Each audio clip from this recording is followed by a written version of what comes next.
Reconnaître réellement l'existence des trous noirs, c'est-à-dire avoir des réels indices observationnels, ça remonte effectivement au début de l'astronomie des rayons X, c'était l'astronomie des hautes énergies. Pourquoi? Parce que, je répète, pour essayer de vous détecter un trou noir, on ne détecte qu'indirectement les flots de rayonnement de haute énergie, de la matière qui tombe dans un trou noir. Ça se passe dans le domaine des rayons X. Les rayons X n'arrivent pas au sol, donc il a fallu attendre l'avènement de l'astronomie spatiale, c'est-à-dire d'embarquer des télescopes à rayons X sur des ballons, des fusées et des satellites, c'est-à-dire les années 1970, pour qu'on ait enfin des candidats trous noirs. Il y a un énorme décalage entre, en fait, l'hypothèse que les trous noirs puissent exister dans l'univers, puisqu'on sait que cette hypothèse remonte très loin dans le passé, elle remonte à la fin du XVIIIe siècle, avec deux astronomes, l'un était un Anglais qui s'appelait Mitchell et l'autre était le célèbre Français Laplace. Ils avaient spéculé sur la possibilité qu'il puisse exister d'énormes astres dans l'univers, qu'ils n'appelaient pas encore trous noirs bien entendu, ils appelaient ça des astres invisibles, qui étaient tellement massifs que le champ de gravité effectivement empêchait la lumière de s'échapper.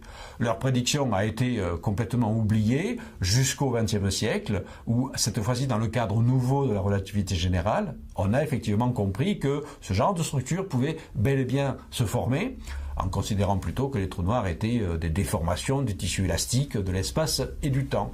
Les premiers vrais calculs théoriques montrant que les trous noirs pouvaient vraiment se former dans le cadre de la relativité générale datent de 1939. Ils sont dus au célèbre Oppenheimer, le père de la bombe atomique, qui en fait, au départ, était un très brillant astrophysicien. C'est lui qui a fait le premier calcul de l'effondrement d'un corps massif qui, à partir d'un certain stade, se déconnecterait du reste parce qu'il formerait une sorte de véritable trou dans l'espace.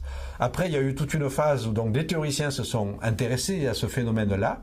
Donc il y a eu une phase dans les années 1970, ça a été l'âge d'or de la théorie des trous noirs. Donc des gens comme Roger Penrose, Stephen Hawking, Brandon Carter, qui a été mon directeur de thèse dans les années 70, etc., ont été les pères vraiment de le développement de la physique des trous noirs. Et tout ça toujours en avance sur les observations réelles. Un autre grand nom, c'est John Wheeler, un chercheur américain d'une inventivité prodigieuse. C'est lui d'ailleurs qui a donné le nom de trou noir, black hole. Auparavant, on les appelait astres invisibles, étoiles gelées, etc. Et un jour, c'était, je crois, en 1968, quelque chose comme ça, au cours d'une conférence, il a utilisé pour la première fois le terme black hole, et tout de suite, évidemment, l'attention s'est focalisée, parce que le terme, il est un petit peu mystérieux, puis ça correspond à des archétypes dans notre cerveau, et comme ça, la théorie des trous noirs a commencé à être davantage prise au sérieux. Mais donc, il a fallu après attendre la fin des années 70 pour qu'enfin, il y ait des observations astronomiques qui laissent entendre que ces objets bizarres existent bel et bien dans l'univers.